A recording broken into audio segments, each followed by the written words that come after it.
going to my voice is a bit hoarse, so please bear with me. Okay. I thought I was just introduce myself. My name is Richard. I'm a medical doctor, and I thought I'd just share some parts of my life. My pleasure to be invited by Prof. And hopefully we can be thinking about how as you pursue this department of training to become plastic surgeons, thinking about other things as well. Since young, the typical product of what today's society is, right? Relatively successful product of what society requires. And from young, I've been born to a below average family, and I was told by the media, and people around me, that happiness is about success, and then success is about being wealthy. Okay, and with this mindset, I've always been extremely competitive since I was young. Not only do I need to get to the top school, I need to have success in all fields, uniform groups, track, everything. I needed to get trophies, I needed to be successful, I needed to have Colours Award, National Colours Award, everything. Okay, so I was highly competitive since very young. I went on to medical school, graduated as a doctor. Some of you may know that within the medical faculty, ophthalmology is one of the most highly sought after specialty. So I went after that as well. I was given a traineeship in ophthalmology. I was also given a research scholarship at NUS to develop lasers to treat the eye. So in the process, I was given 2 patents, one for the medical devices, the camera, and the other for the lasers on the eye. And you know what? All this academic achievement didn't bring me any wealth. Alright. So once I completed my bond with MOH, I decided it's just taking too long. You know, my training in eye surgery is just taking too long. And there's a lot of money to be made in the private sector. If you're aware, the last few years, there was this rise in aesthetic medicine. You know, tons of money to be made there. So I decided, well, enough of staying in the institution. It's time to leave. So I quit my training halfway, and I went on to set up my aesthetic clinic in town, together with my day surgery. You know, the irony is that people do not make heroes out of the average GP, family physician. They don't. Right? They make heroes out of people who are rich and famous. So people who are willing, they are not happy to pay $30 to see a GP. The same person has no qualms paying $10,000 for liposuction, $15,000 for breast augmentation, and so on and so forth. Right? So it's a no-brainer, isn't it? Why would I want to become a GP? Become an aesthetic physician. So instead of healing the sick and the ill, I decided that I become a glorified beautician. Alright? So business was good, very good. You know, it started off just waiting time for 1 week, and became 3 weeks, then 1 month, then 2 months, then 3 months. You know, I was overwhelmed. There's just too many patients. Vanity is a fantastic business. You know, so I employed 1 doctor, I employed the 2nd doctor, the 3rd doctor, the 4th doctor. And you know, within the first year, we were already raking in millions. Right? Just the first year. But never is enough, because I was so obsessed with it. I started to expand into Indonesia. We get all the rich Indonesian Thais, okay, where they wouldn't blink an eye just to have a procedure done. So life was really good. So what do I do with this spare cash? How do I spend my weekends? Well, typically, I have car club gatherings. I take out my check car. The spare cash about myself, check car. We have car club gatherings. I go up to Sabang in Malaysia. We go car racing. Okay, and that was my life. With the other spare cash, what did I do? I get myself a Ferrari. Okay, at that time, the 458 wasn't out. It's just only a Spider convertible. Okay, 430. Next please. Next please. Next please. This is a friend of mine, my schoolmate, was a forex trader, a banker. So he got a red one. He was putting it down for the red one, was getting the grey one. Okay. Okay, next. So what do you do next after you get a car? It's time to buy a house, to build our own bungalows. Okay, next. So we go around, getting the GCB. We look for land to build our bungalows. We went around hunting. Next place. So how do I live my life? Well, beyond that, we have to mix around with the rich and famous, the beautiful. This is Miss Rachel Pang, she's one of the Miss Universe. Next please. Next please. So we hang around with the beautiful, the rich and famous. Okay. Next please. This is, by the way, is Ed Severin, he's the co-founder of Facebook. He's worth $2.6 billion. So that's how we spend our life.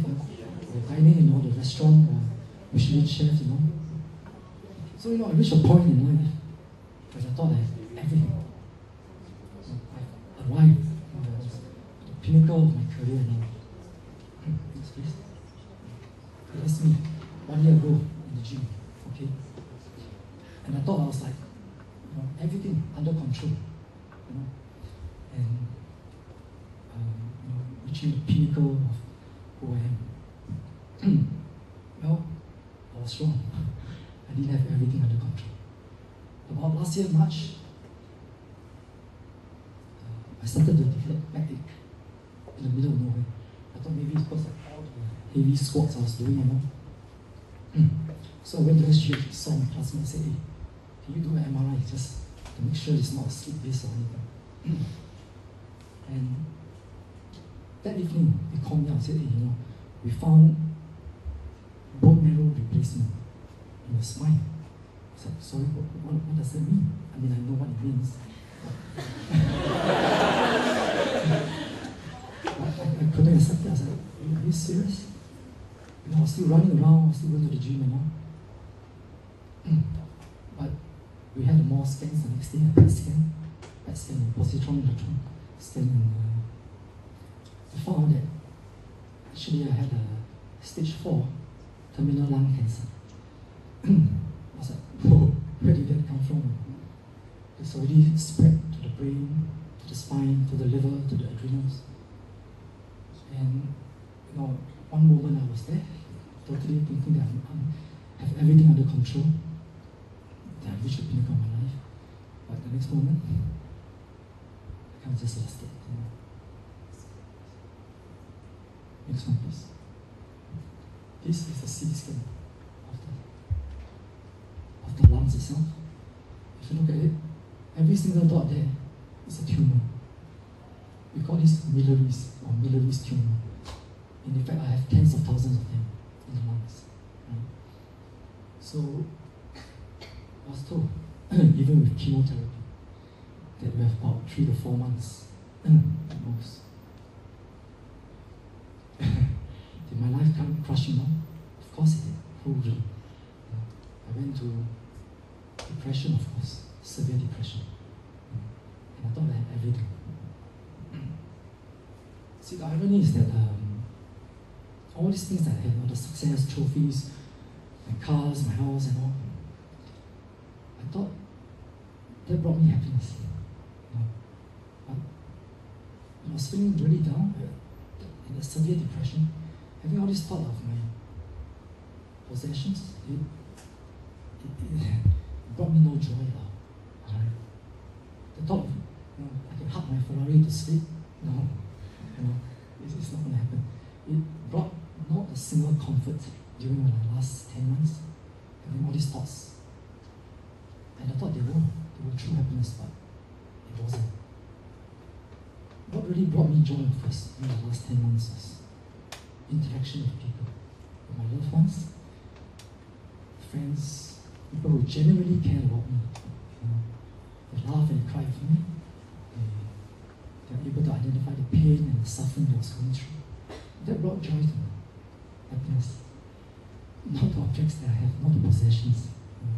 And I thought those were supposed to bring me happiness, but it didn't. Because if it did, I would have felt happy thinking about it during when I was feeling most down. The classical Chinese New Year that's coming up. In the past, what do I do?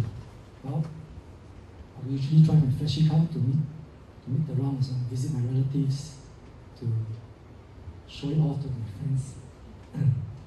And I thought that was joy, That was real joy. But do you really think that my relatives and friends, or some of them having difficulty trying to make ends meet, that they truly share the joy with me, seeing me driving my flashy car and showing off to them? No way. They won't be sharing joy with me. They'll be having problems making ends meet, taking public transport. In fact, I think what I've done is more like, making them envious, jealous of what I have. In fact, sometimes even hatred. Those are what they call objects of envy. I have them, I show it off to them, and I feel I can feed my own pride and ego. Alright? It didn't bring any joy to these people, to my friends and my relatives. And I thought they were real joy.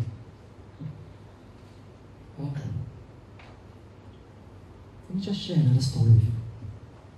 When I was about your age, staying in Keng 7 Hall, I had this friend who was, I thought, strange. Her name is Jennifer. We're still good friends. And as I walk along the path, if she sees a snail, she will actually pick up the snail and put it along in the grass patch. I was like, why do you need to do that? Why dirty your hands?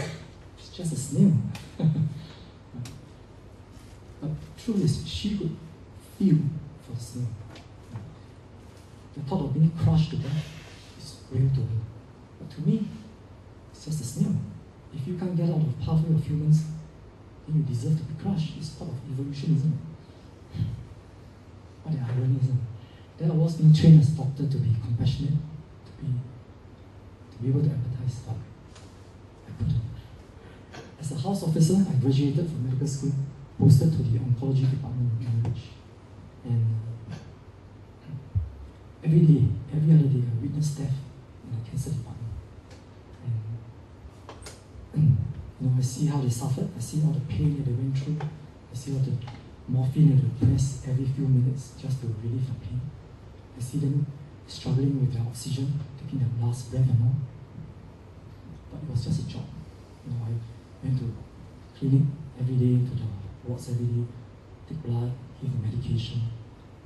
But was the patient real to me?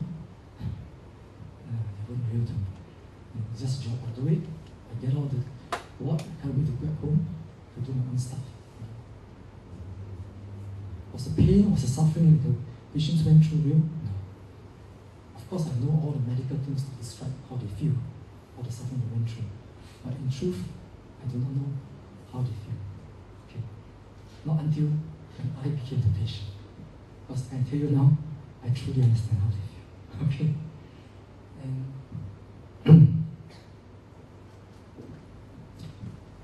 if you ask me, would I have been a very different doctor if I were to relive my life again? Now, okay, I can tell you yes, because I truly understand how the patient feels now. Right? And sometimes I have to learn the hard way. Even as you start just your first year, to become, embark this journey to become dental surgeons, let me just challenge you on 2 fronts.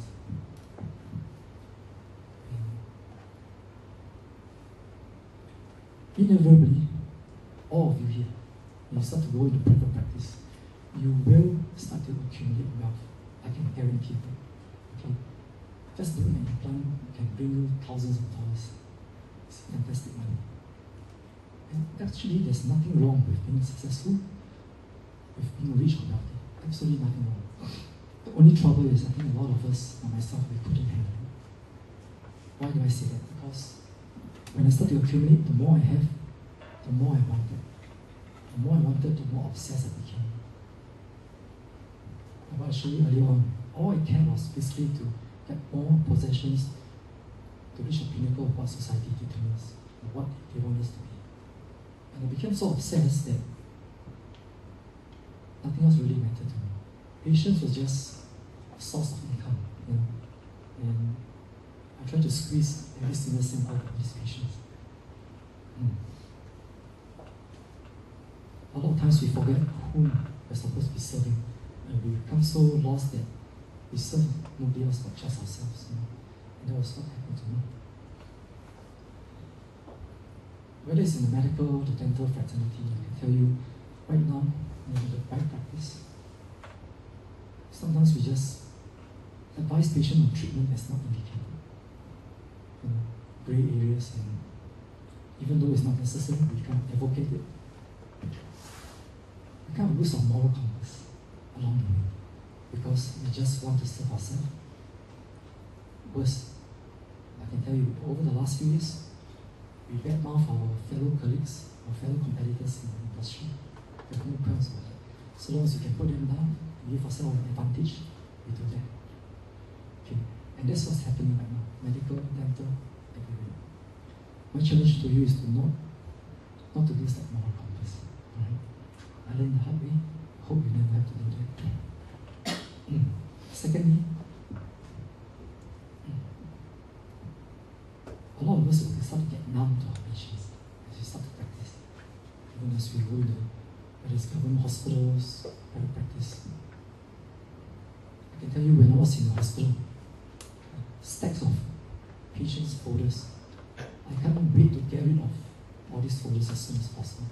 I can't wait to get the patient out of my consultation room as soon as possible because there's just so many. Right? And that's a reality because it becomes a job, a very routine job, the OPD. And that's the sad part of it. Do I truly know how the patient feel back then? No, I don't. And the fears, the anxiety and all, do I truly understand what they are going through?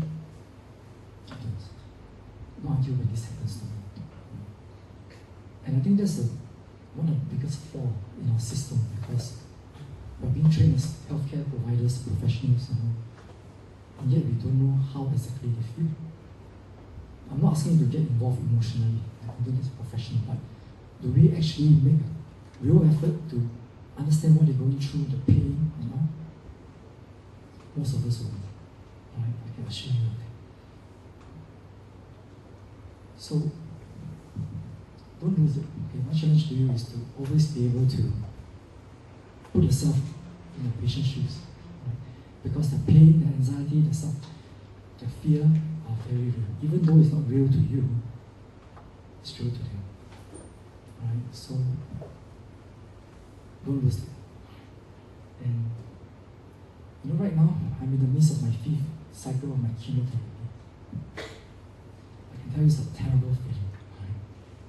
Chemotherapy is one of those things you don't wish even your enemies to go through because it's just suffering, lousy feeling, throwing up, you don't even know if you can retain your meals anymore. Terrible feeling. And even with whatever little energy now I have, I try to reach out to other cancer patients because I truly understand what pain and suffering is like. It's kind of a little too late and too little. You guys have a bright future ahead of you. You have all the resource and energy. So I would think that I challenge you to go beyond your immediate patients. To understand that there are people out there who are truly in pain, truly in hardship. Don't get the idea that only poor people suffer.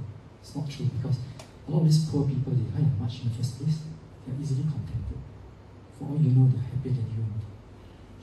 But there are out there people who are suffering mentally, physically, hardship, emotionally, financially, and so on and so forth. And they are real. We choose to ignore them, or we just don't want to know that they exist.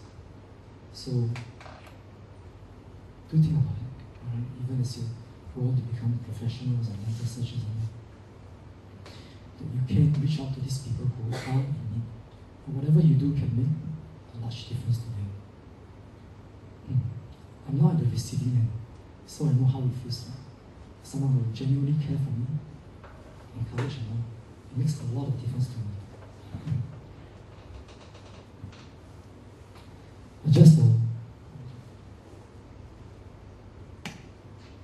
that's what happens after treatment. I had a treatment recently, but I'll leave this for another day. A lot of things happen along the way, and that's why I'm still able to talk to you today. Okay, next. I'll just end on with this quote here. It's from this book called Tuesdays with Morris. I don't know, some of you may have read it. Okay.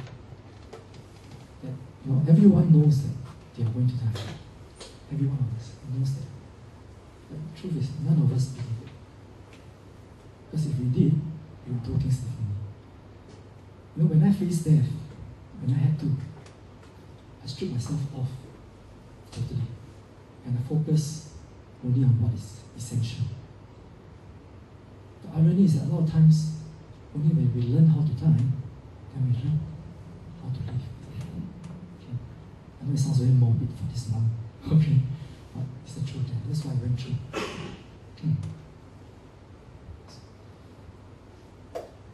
Don't let society tell you how to live.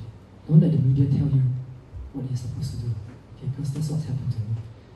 And I live this life thinking that all these things are going to bring me happiness. Okay.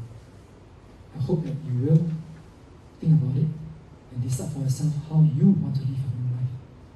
Okay, not according to what other people tell you to do. And you have to decide whether you want to serve yourself or whether you want to make a difference in someone else's life. Right? Because true happiness won't come from serving yourself. I thought it was. Okay. But it didn't turn out that way. And with that, I thank you. If anything, any questions you have for me, please